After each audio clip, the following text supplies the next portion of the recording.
नमस्कार दोस्तों, मैं अंकुर उपाध्याय स्वागत करता हूं आप सभी का आपके अपने YouTube channel share market analysis में।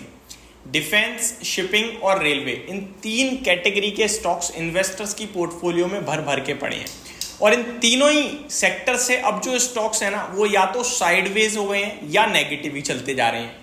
ऊपर से करेक्शन देखोगे तो 20-30% तक टूट चुके हैं ये स्टॉक्स ऑलरेडी।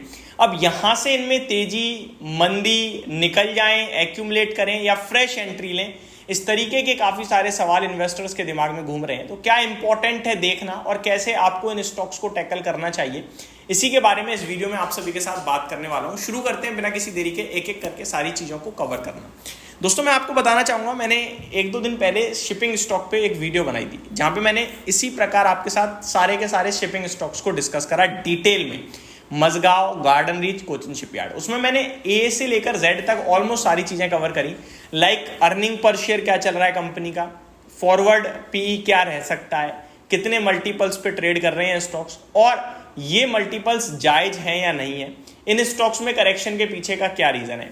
तो यहां पे मैं शिपिंग के बारे में शॉर्ट में बोलना चाहूंगा। बस शॉर्ट में ये है कि आप एक ही चीज, हमारा उस वीडियो में जो हमारा कंक्लूजन निकला वो ये था कि हमें वॉच करने हैं क्वार्टरली नंबर्स। अगर हमारे रिजल्ट्स अच्छे आते हैं दोस्तों तो हमें स्टॉक में बाइंग करनी है। जिस भी शिपिंग कंपनी के रिजल्ट्स अच्छे आएंगे उसी शिपिंग स्टॉक में हमें खरीदारी करनी है। फॉर एग्जाम्पल, अगर मजगांव डॉक के नंबर्स अच्छे आए तो हमें मजगांव डॉक एक्यूमुलेट करना शुरू कर देना है। गार्डन रीच क्या है तो गार्डन रीच शुरू करना है और कोचिन शिपयार्ड क्या है तो कोचिन शिपयार्ड करना है। क्योंकि अब ये तीनों ही जो वैल्यूएशन टर्म पे है ना वो रीजनेबल हो गए हैं, यानी कि ना महंगे ना सस्ते, न्यूट्रल हैं। अब यहां से गिरेंगे तो अच्छे होते जाएंगे वैल्यूएशन टर्म्स पे, और अगर गिरेंगे और अर्निंग्स खराब हो रही हैं तो फिर वैल्यूएशन टर्म पे महंगे ही रहेंगे। क्योंकि अगर शेयर गिर रहा है और अर्निंग्स कम है तो अर्निंग भी तो कम हो गई, तो वैल्यूएशन अपने आप महंगे हो जाते हैं। समझ रहे हो बात को। तो पूरे शिपिंग पे तो सिर्फ एक ही बात बोलूंगा, चाहे आपके पास गार्डन रीच हो, कोचिन शिपयार्ड हो या मजगांव डॉक हो, आपको क्लोजली वॉच करने हैं Q2 के रिजल्ट्स। अगर रिजल्ट्स में अच्छा है तो आप खरीदो, एक्यूमुलेट करो और फ्रेश एंट्री भी लो, बट एक बार में नहीं, टुकड़ों में लेना, स्टैगर्ड वे में। और रिजल्ट्स खराब हैं तो यहां से 15 से 20% और गिरेंगे। जी हाँ, 15-20% की और डाउनसाइड आएगी अगर खराब रिजल्ट निकले तो पूरे शिपिंग में तो क्लियर कट ओपिनियन है। अब आता हूं अगले पे, डिफेंस पे। दोस्तों, इन तीनों क्षेत्र में अगर कोई सबसे पहले स्ट्रेंथ वापस से दिखाता हुआ दिख रहा है तो वो डिफेंस है।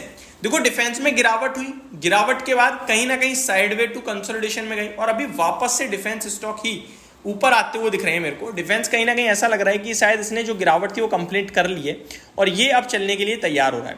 HAL की बात करूं मैं तो HAL ने भी रिसेंटली 4000 के समथिंग के लो लगाए, अभी 4500 की तरफ बढ़ रहा है। डिफेंस को लेकर कंटिन्यू खबरें पॉजिटिव बनी हुई हैं।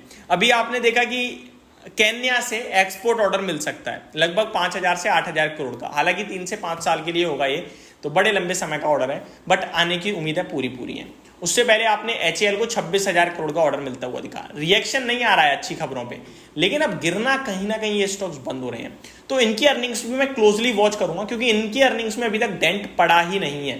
तो मेरे को लगता है अगर अर्निंग्स से सपोर्ट आ गया देन डेफिनेटली ये स्टॉक यहीं से बाइंग का बनता है। स्पेशली HAL 4500 है, 4200 के अराउंड बहुत अच्छा भाव हो जाता है और यहां से भी अगर आप चाहो तो ले सकते हो। अब मेरे को लगता है कि ये स्टॉक कहीं ना कहीं इन्वेस्टमेंट के लिए भाव दे रहा है। रिजल्ट्स खराब आए तो एडिशनल गिरावट होगी, वहां पे और एक्यूमुलेट कीजिएगा, सिर्फ इतना ही कहूंगा। अगला स्टॉक है दोस्तों BDL, भारत डायनामिक्स लिमिटेड। इसमें मैं अभी थोड़ी और डाउनसाइड चाहता हूं, आ सकती है। ऑलरेडी मैं आपके साथ कहता रहा हूं, वैसे ये भी स्टॉक हो गया 1130 रुपए का। अब डाउनसाइड क्या, मैक्सिमम लेवल 950 रुपए तक मेरे को लगता है जाना चाहिए, जा सकता है। बट अब अगर मैं 20% बिल्कुल बॉटम पे ही खरीदने की कसम खा लूं वो तो इम्पॉसिबल है। तो चाहूं तो मैं यहां से एक्यूमुलेशन स्टार्ट कर सकता हूं और नीचे जाएगा तो और खरीदूंगा, अदरवाइज ये स्टॉक का भाव भी अच्छा हो गया BDL का। अगला स्टॉक है दोस्तों BEL, निफ्टी का हिस्सा बना है। अक्टूबर आपके लिए परसों मंडे से ये निफ्टी में दिखेगा ट्रेड करता हुआ, कुछ इन्फ्लोज भी आएंगे इसमें, पॉजिटिव मूड माहौल बन रहा है। 293 पे हो गया है, 260 का लेवल था जो ब्रेक करता तो 230 तक जाता, बट ब्रेक करा नहीं, स्टॉक ने ऊपर ही आ गया वापस से। तो यहाँ भी आप वेट भी कर सकते हो थोड़ा और चाहो तो इन्वेस्टमेंट शुरू भी कर सकते हो। बट अभी अगर इन्वेस्टमेंट शुरू कर रहे हो तो 100 रुपये में से केवल 20 रुपये ही लगाना, ये कहूँगा। अब लास्ट बचता है रेलवे। दोस्तों, रेलवे में मेरे को लगता है अभी और पैनिक है, अभी दर्द और हो सकता है क्योंकि रेलवे ना अभी भी वैल्यूएशन टर्म पे मेरे को कहीं से कहीं तक अच्छा नहीं दिख रहा है। लेकिन चार्ट्स पे बहुत स्ट्रॉन्ग दिख रहा है। अब आरवीएनएल का चार्ट देख के ऐसे लग रहा है किसी भी समय ये स्टॉक 650-700 का भाव दिखा देगा, लेकिन वैल्यूएशन 75 के मल्टीपल्स पे आज भी ट्रेड कर रहा है। तो मैं अभी वेट एंड वॉच की सीरीज ही अपनाऊंगा आरवीएनएल के लिए।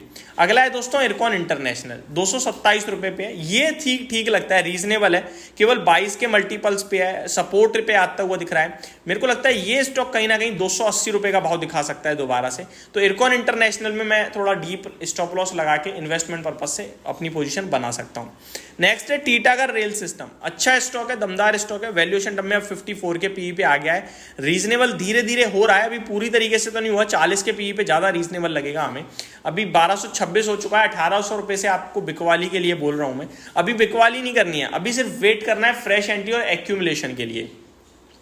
अगला रेलवे स्टॉक है राइट्स। दोस्तों राइट्स की बात करें हम तो 358 पे है, 40 के पीई पे है, लगभग 412 का हाई है, तो ज़्यादा कुछ टूटा नहीं है, कंसोलिडेशन में चल रहा है ये एक, और 325 रुपये के करीब सपोर्ट ले लेता है और वहीं से उछल जाता है। तो ये मेरी तरफ से आपके लिए पूरा रेलवे, शिपिंग और डिफेंस पे मैंने अपना ओपिनियन शेयर किया है। हो सकता है आपका ओपिनियन अलग हो, आप एग्री करो या डिसएग्री, वो आपके ऊपर टोटली डिपेंड करता है। जो मुझे चीज़ें दिख रही हैं वो मैंने कोशिश करी है आपके साथ शेयर करने की। Thank you so much for watching this video, have a great day guys.